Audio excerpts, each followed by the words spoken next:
Greetings, everyone, and welcome to the Dracovin Empire. It's time to head back to the Pathfinder role-playing game's world of Golarion, the country of Nidal. Join me, Tantus Narrafag Dracovin, your host here as I take your hand, lead you into the darkness of the dark deity Zon-Kuthon. You're definitely going to need your greatsword, and a spellbook, and some daggers. I wouldn't really recommend showing off that holy symbol. Probably not Zon-Kuthon's, as we're heading to Nidal. Yes, Nidal. An interesting country. But if I was going to do farther research on Nidal and learn more about it, dive deeper into its secrets, where would I go? Well, some very basic information can be provided from, of course, the Inner Sea World Guides and campaign setting books. Those are a pair that are really great at this. But there is, from first edition, also Nidal Land of Shadows. Well, is it still first edition? 2018. So it's back end of the original Pathfinder. But they do have some updates in the world guides too. But Nidal Land of Shadows is pretty good for most of the up-to-date things. It's the main source I used, other than looking on, through online sources and combining it together with these books. It's one of my two big primary sources here. And again, as I said, things like Archives of Nathis, the Pathfinder Wiki, and a lot of other places oftentimes provide a decent amount of information too. Not everything from these books, but a good chunk of it, so you have a kind of direction to go in. Nidal. It is one of the oldest surviving nations of Astin. It was found in the early years of Age of Darkness, nearly 10,000 years ago. How has it survived this long? How was it able to survive during that time period? A dark pact made out of ancient necessity. Yes, they basically made a deal with the deity Zon-Kuthon, and since then, his immortal back Triune, with his clergy, have basically ensured that the country stays to his teachings. It's also known as the Land of Shadows. Pangolius is its capital. Of course, the Black Triune and the Umbral Court are its rulers. We'll talk about them. It's a militaristic theocracy, and it is at this time independent, though it is part of the region of Old Cheliax and was part of Cheliax for a time period we'll talk about. That's Nidal in a nutshell. It's also pronounced, Nidal. Nidal. I keep trying to call it Nidal. It's Nidal, technically. I'll try to brain my face. It's that thing of pronunciations. I kind of just get my brain on it. So Nidal. Let's talk about their history. Well, before Earthfall, it's a little different. As being one of the oldest civilizations in Avastin, they do trace their way back to the Age of Darkness. This is something that most human cultures can't claim. It's really not known about the people that inhabit lands of the Mendor, Mindsford Mountains, a region before Earthfall. They were known as the Horse Lords. They were Kelid humans with tan skin, dark hair, semi-nomadic, life following their herds, basically in the waning year of the Age of Legends. As those great civilizations ruled their nations, these were just nomadic people that lived in this region. That's it. Shamans advised them on spiritual matters, their warlords ruled their tribes, they buried their dead in great stone cairns. Their gods have long been forgotten, most of them. Though some gave homage to Gozra, and the master of the verdant plains were their home, or Desna to protect travelers and dreamers. So some of those old deities still were worshipped during this time. It had few permanent settlements, these ancient Nidalesians. They traveled between well-stocked outposts. They bred horses. Their horse breeding traditions were to envy. And they regard their mounts more like family members than livestock. This was the old way, the original way. The Nidalese were a simple people. Then, earth, death, catastrophe, calamity. It came to everyone in Golarion. Chaos. The chieftains of the Horse Lords sought to save their people, what was left of them. Some fled underground to live off roots and grubs. 3 of them knew that This would mean leaving their precious horses behind, and they could not tolerate it. With no other options, they gathered in the weeping fields of what is southeastern Nidal, and prayed to their now-forgotten gods. They begged to be saved from this terrible darkness that spread, and received no answer. Instead, Zon-Kuthon, fresh released by all this from his age-long imprisonment in the Netherworld, aka Plane of Shadows, it's the Netherworld now in Core, changing names, just keep that in mind, offered them a simple deal. Their survival for their people's eternal obedience, and in desperation, these chiefs agreed. They were transformed into the immortal Black Triumph, these three troops, while their followers and their descendants have ever since been yoked on by the will of Zon-Kuthon. As the only stable human realm, Nidal received refugees from Aslan and Thassalony in the years that followed, and all pledged their loyalty to Zon-Kuthon were welcome. Join us! Come! You will be welcomed in this great age of darkness. We will protect you. Their society changed radically during the early parts of the Age of Darkness, as Kuthite worship became its central focus. The Black Triumph gave rise to a new elite known as the Umbral Court, who became their eyes and ears. They were obsessed with their own Byzantine pursuits and disinterest in the troubles of others. The government and the people of Nidal became insular, cut themselves from out to the outside world. We go to much year into the future in 41,000 AR. Oh yeah. Worshippers of Zon-Kuthon arrived in Joel in the land of Linormsking, intended to put the locals under Zon-Kuthon's control, which led to failure and their death, and the death of the Kuthites.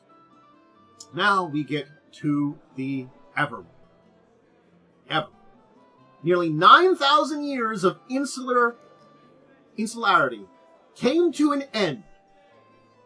9,000 years on their own, when they were invaded in 4305 by the Imperial Cheliax during their campaign of colonial expansion known as the Everwar. Despite their perceived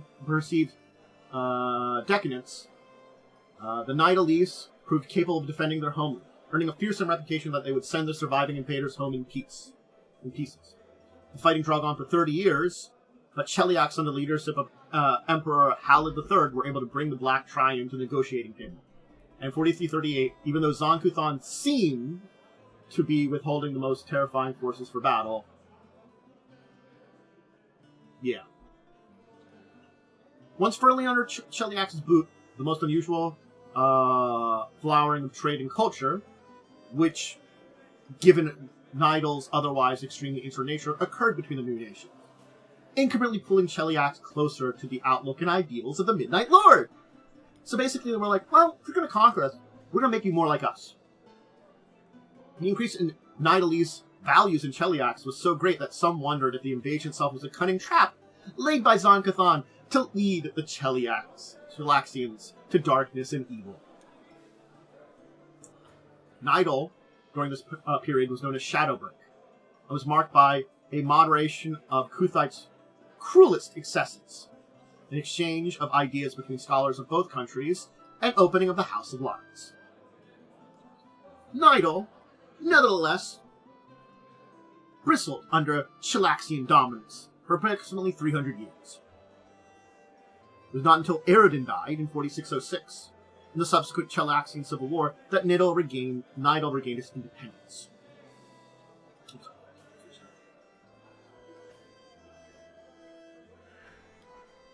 Having ever strayed from the worship of Zon-Kuthon, Nidal did not suffer the same social turmoil caused by the death of Eredin and his neighbors. And the Umbral Court made a deal with the hellback House of Thrun. In exchange, the leaders of House Thrun promised to withdraw Chelaxian agents from Nidal should they win the conflict. With Nidal's support and the of countless devils and other creatures, House Thrun finally put down their contentions and ascended the throne of Cheliax in 4640. Abigail, now Queen Abigail I, honored the agreement, and Nidal has been independent ever since. The Shadowbreak came to an end about the same time, and more moderate Kuthonites were purged from the clergy and the Umbral Courts. moderation, of the cruel successes, ideas, House of Lies. Hey, they went away. The Black Trion once again took direct control of the government and established the Adamant Guard to protect the nation from foreign threats. They were like, well, now that we've kind of dealt with that problem, we really should ensure it never happens again.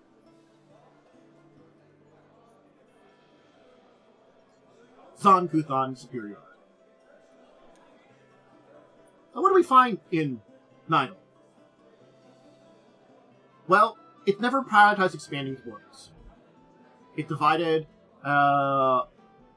its borders, considered divinely mandated, have remained unchanged since the Black Trion's pact with the Midnight Lord. It's on the western coast of Vastian, with Musach Bay and Conqueror's Bay forming its coastlines, beyond the vast Arcadian Ocean. South is Cheliax, its former masters. To the north is Mindspin Mountains, and Varisia. To the east is, of course, Opera, the Hobgoblin Nation. Then beyond that, the warring kingdoms of Mothun and Nirthus. It's cut off from its neighbors by Mindspin Mountains to the north and east, Mendor Mountains to the south. So it is very divided, it's very separated out. Deep Gloam pervades a lot of its domain. Color seems to fade as you move from one nation's border to the other, giving everything a very monochromatic appearance when you enter Nidal. The northern parts are the Altarian ranches, rolling hills inhabited by horse ranchers and farmers whose families have lived there since the Age of Darkness. Its main route to the outside world is via the sea, and most of Nidal's sea traffic coming through heavily policed port of Nishrach. Its main geographic features dominating the inland is the Uskwood, displayed here, a vast shady forest with subject of many dark rumors. Beneath its shady boughs lies Nidal's capital of Pangolis, where it's said the trees grow so dense it's nearly impossible to tell day from night. So hidden amongst those trees is the capital even, too. I'll show you how kind of interesting this place is. Let's talk about the cities there. Here's Pangolis. But there are other cities too. Albatross, Ash Hollow, Ogdenforth, Brimstone Springs, Cross Spring, Elithlorn, Ice, Bow, Bridge, Carpath, Kalehi, Nishrach, Orlos Quay, Ridwan, Rivercroft, Snowford, Stom's Claim, Thruns, Chance, and White Knight. Of these, I'm going to talk about 3 of these. I guess let's start with Nishrach. It is Nidal's largest city. It is most open. For most of the visitors, that means very little. Few ships that dock here are closely inspected. The streets are heavily patrolled. There's little in the way of traditional port entertainments. Foreigners basically keep out of the way as much as possible. This was a fishing village in 3000 AR. And as of now, major port town. The big port town in and out of Nidal. Though in 4704, about 20 years ago, White Astridge of Halgrim did conduct a raid here. Pissed them off a little. Punch. So yeah. The wealth of this place is the fact that it's basically the biggest port and connects to the hinterlands, the inside. From Cheliax, from Resia, ships come. But they are monitored. Spies among the Andorian Grey Crusaders have reported influx of pirate vessels from the Shackles as well. Too bad. Ridwan is the other major city, other than the capital, I wanted to mention.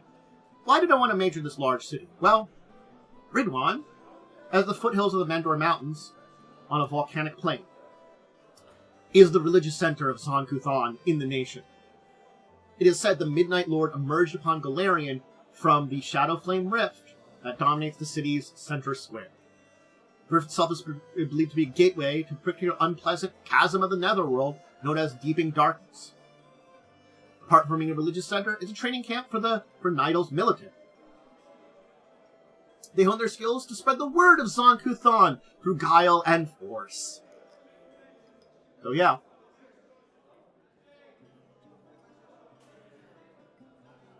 And in 4200 AR, Kuthites construct a shrine nearby in the Weeping Fields to where the local tribes made their vow to the Dark Prince. So yes, this is around where that vow happened, where they made a deal with the Dark God, and it's a religious center of Zon-Kuthon on Golarion. Pretty much the biggest nodes. The volcanic plains of Pangolis, its capital city, in the depths of the Uskwood, the City of Shadows. If you are a visitor, you must seek permission to enter the city alone. And once inside, you must seek the services of a local guide. These guides are expensive, since you can become lost in the City of Darkness, and because it's illegal for outsiders to roam about unattended. There are some hidden worshippers of Desna and some rare Diabolists that make their home here, but very rare. These rare few people only provide assistance to visitors who arrive without the permission of the city's rulers, the Black Triumph. This is the seat of the Umbral Court of the Black Triumph. This is where they remain.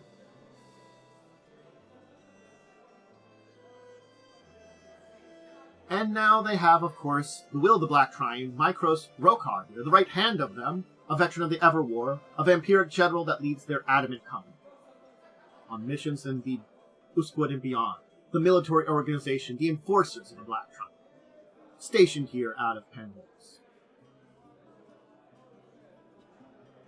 This is one of the few places in the Inner Sea regions where vampires can live openly.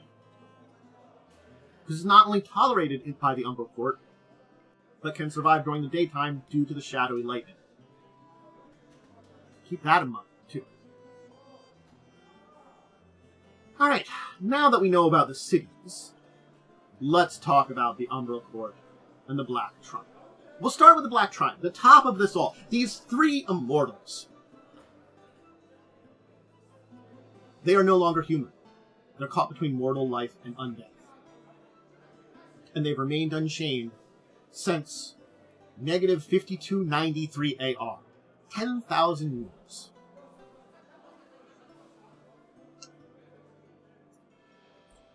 They have their right and left hands. General Myklos and the Adamant Company and the Umbral Court. Their brutal, unwavering loyalty and fist, eyes and ears, and rulers that work under them. The names of these individuals are lost. There's a Cavalier and a Sentinel of Zon-Kuthon, a Ranger and Exalted of Zon-Kuthon, and a Witch and Evangelist of Zon-Kuthon. Those are all mythic. Keep that in mind. They are chosen of Zon-Kuthon. They have touched his power. Their lives, their existences, have been erased under those 10,000 years. Their true names unknown. And rarely do they appear in public, and usually they're obscured with shadow magic. And if you privately meet with one of them, try not to learn too much. Because if you do, you will meet a grisly end. The Black Triumph are the true leaders here. They are the incarnations of the Midnight Lord on this world. Keep that in mind. The Umbral Court. The day-to-day government. We mentioned their military, but the Umbral Court is the day-to-day of what happens in Nidal. The state government, the aristocratic court, they only answer to the Black Triumph. They're Kuthite aristocrats that rules the nation with an iron fist. It consists of 100 members at a time. Few, outside of highly selective streets of Pangolis, know the identities of individual members, although there are exceptions. Sometimes there are ones that are a little bit more public, but most of them are hidden. Membership is meritocratic and not hereditary. All initiates to undergo an occult ritual called Enter the Umbral Court that fills their eyes with black shadows, a sign of eternal bondage to Zon-Kuthon. Some also conduct processes to transform into creatures like vampires or shadow creatures. And they work under the direct decree of Zon-Kuthon. Now, the court is not without bickering. They try to cause the illusion among foreigners and Nidalese commoners that they're unified and speak together.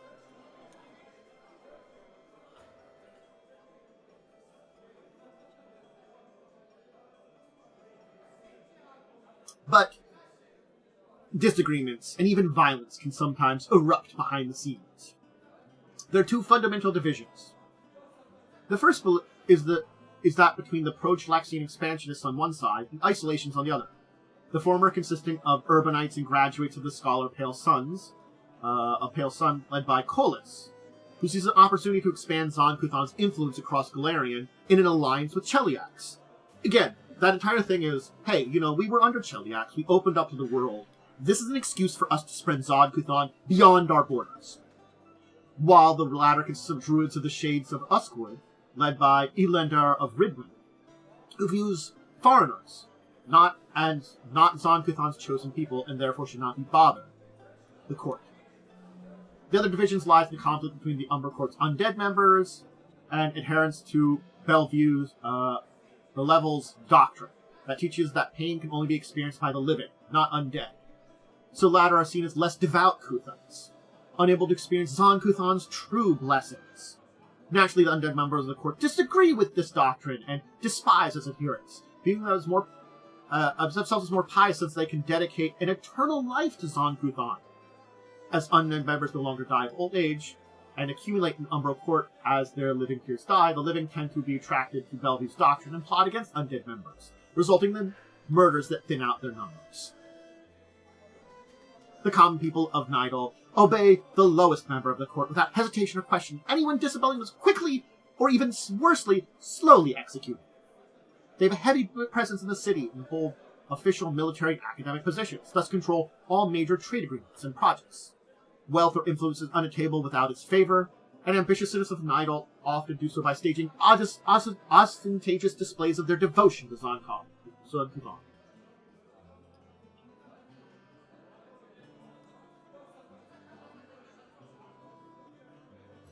Twice a year, in spring and autumn, the court convenes in the Shrine of Convocances in Pangolis to issue proclamations to their subject, to resolve disputes, and to vote on initiation of new members, and to hear reports of members and agents. The Black Triune's direct instructions are also issued with a matter of great importance during this time and cannot be disobeyed. In any other business, the court's members thoroughly discuss the matter before conclusions reached. So basically, if the Black Triune says something, those are laws. Anything else, they gotta talk about. Members are forbidden from undermining national interests, so that also are discussed to end to clear resolutions.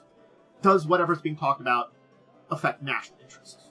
Members that fail to attend a convention without explicit dispensation will also be put to death by the Black Triune, so many members dispose of their rivals by preventing them from attending. So there are some known members of Umbral Court. Virhane here is one of them, a hunter of profane artifacts and outlawed worshippers. There's also Elendar of Ridwin, of course the druid I mentioned, Coldus the vampire, serving as ambassador to Cheliax, Orolok, a shadow-cursed lord confined to his retreat in Winter Court, High Mistress Phalith of the Shadowmoor, a governor of Pangolis. And though the Umbral Court are autocratic and acts with impunity throughout the nation, not all of Nidal is under its direct control. The region of northern Nidal, known as Ultran Ranches, have largely been policed and governed autonomously by the local great ranching families for a very long time. As long as order is maintained, and local Desna worshippers are hunted down, the Umbral Cult seems willing to let these ranchers make their own decisions. Interestingly enough, there is a region that's outside the Umbral Cult. Just kill all the Desnans and you're fine. And there are agents of the Umbral Court, similar to the Triune having their own agents and military. These agents are secretive. Some act both openly, some act undercover. They work in both Nidal and neighboring nations. And a lot of them spend time hunting heretics, apostates, or even working to rid the monolith nation of corrupting foreign influences, depending on who's with them.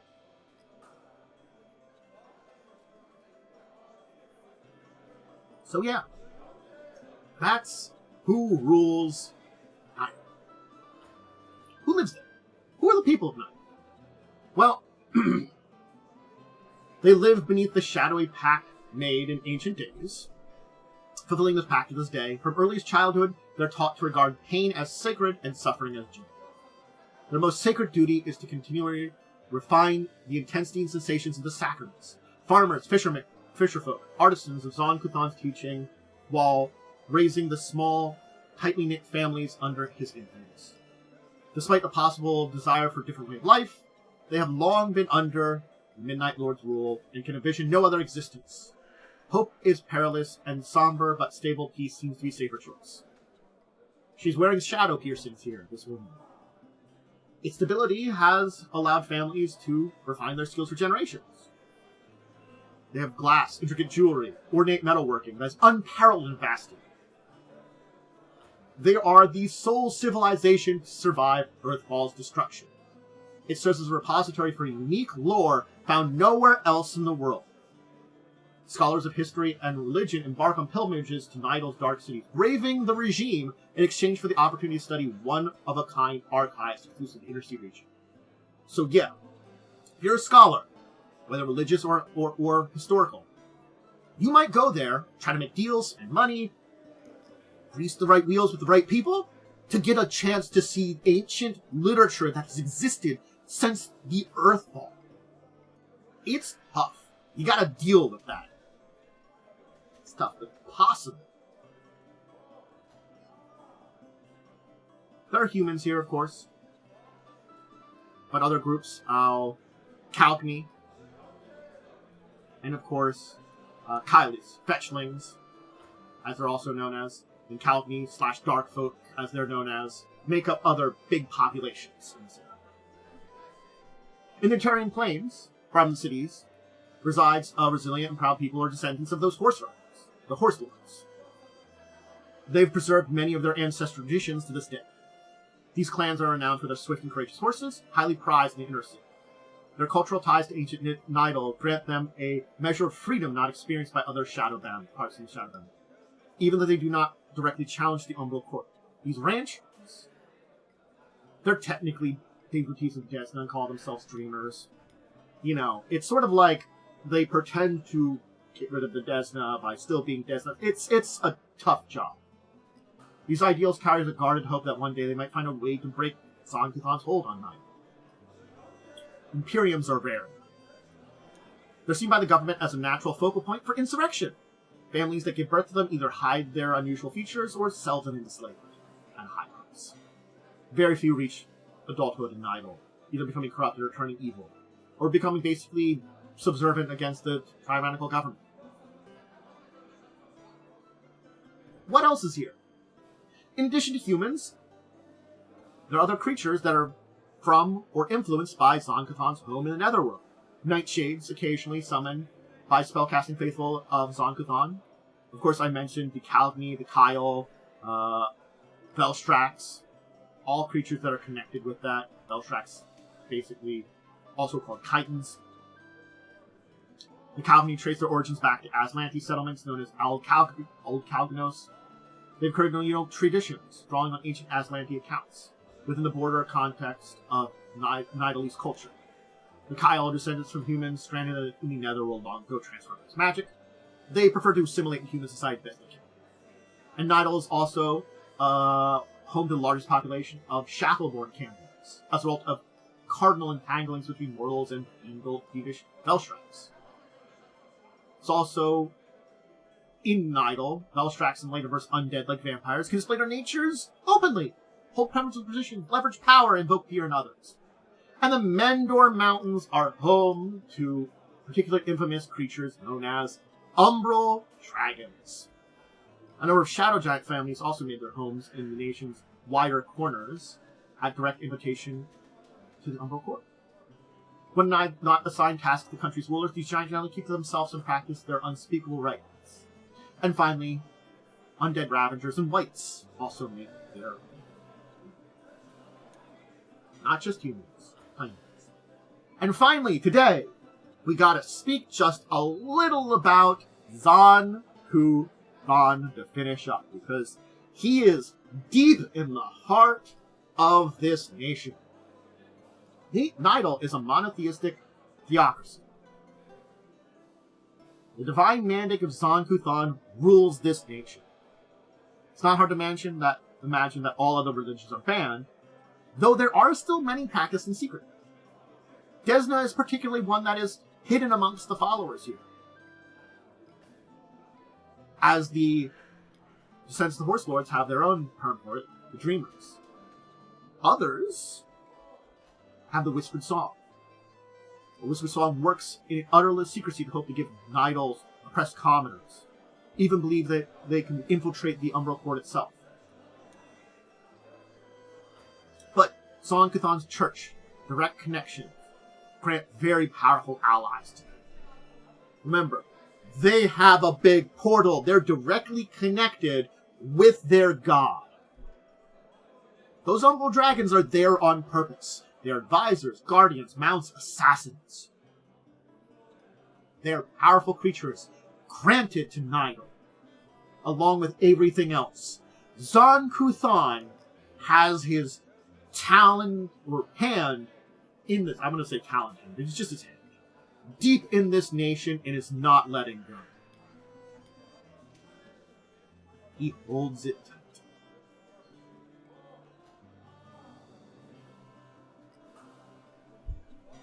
Yep.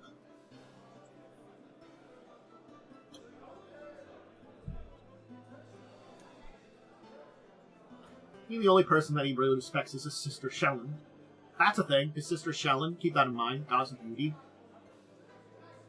But Zon-Kuthon himself, a torturous monstrosity. A sadist. Pain. Ember. He has his nation. He has his servants. He has his seat of power in Nidal. His worshipping spread of power. He has found his strength in his nation. And for 10,000 years, he is king. That's Nidal. That's a nation that is the oldest in the world, in Golarion. The oldest surviving, we can say. Certainly there might have been nations that have survived before then, that ended with Earthfall. But early on, after Earthfall, surviving as a nation until now is impressive. It's just the fact that they've been under a tyrannical deal. I kind of thought about this as I was chatting a little bit before we started the recording. Putting together this episode. There's a reason why Cheliax and Zon-Kuthon, Nidal, get along so well. Cheliax embraces Asmodeus. Asmodeus is lawful evil, but does kind of lean into that lawful a little bit more. Zon-Kuthon is also lawful evil, but I feel like he leans into that evil a little bit more.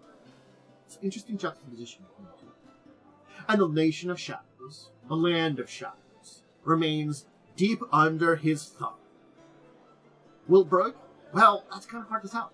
I think as long as the Back Trine exist, his champions, beings that are immortal and imbued with his mythical abilities, demigods under his rule, who rule this nation, I doubt that it could ever be purified. Sure, you can defeat the Shadow House. Sure, you can defeat many of their members. But these beings are ever powerful, and they can call upon Zon-Kuthon and its minions from beyond Golarion very easily. It does bring into question why they let themselves be conquered. Maybe it was easier. Maybe that corruption that happened in Cheliax was something. There are so many questions about this. But certainly now, they're securing themselves more. They've increased their power, their strength, their military. Things have not gone well for the Nidalese people, necessarily. In any way. They never have. But there are those that exist. The descendants of the Horselords, the ranchers, exist on their own. They have their own way. And certainly speaking, there are places where Nidal exists in greatness. It's an interesting nation, because it isn't a place of chaos and darkness. It is a place of oppression and authoritarianism. But all to the strength of their great lord, Zon-Kuthon, the Midnight Lord himself. I hope you enjoyed diving into this and learning all about it. It's fun learning about these places like this. This is a very dark and honestly kind of terrible place, but it doesn't mean it's a place outside of the purview of being a place for adventure or being a place where there could be stories to be told. You know, certainly speaking, are things that, as lawful evil, you can get along with other people. You might need other people. You might need to make deals. There's always a place open for it, much more than some deals. If you want to see more of my stuff, I do have a schedule. I put it up on Discord, Twitter, and on my YouTube channel, where you can see what days I'm going to be doing streams, what days I'm going to be uploading videos. Usually it's stream, and a couple days later put up the videos online. But you can check out those schedules. Big things to shout out are Crimson Queens on Wednesday at 8. That's my live play of Pathfinder 1st Edition, where there are people dealing with some stuff left over from Zon-Kuthon. They met a good old Umbral Dragon. So, there was some Zon-Kuthon stuff there. Hey, you know, we dealt with it. Not directly with Nidal, but they dealt with it. I keep going to say Nidal this time. And then, discussing tabletop Saturdays at 6. I have social media link below. And, you know, Discord, Twitter, /X. And, hey, remember to give the various things following, like, subscribing, the bell. My question for this day. Do you have an experience with Nidal in any of your games? Or Zon-Kuthon and his followings? That's a question. Because certainly something like, as I said, in Crimson Queen, they've dealt with followings of Zon-Kuthon. Interestingly enough. So, it is a thing to ask and a thing to explore. Let me know. Anyway, I'm going to get going, hang out with chat a little bit, maybe do some other things. Until the next time, and dive into other interesting nations in Golarion. Whether nice places to live, or, no, I'm not going to lie, Nidal's not a great place to live. Unless you're with the ranchers up north. Then you're probably just okay. But otherwise not. Anyway, until the next time, though, a deep and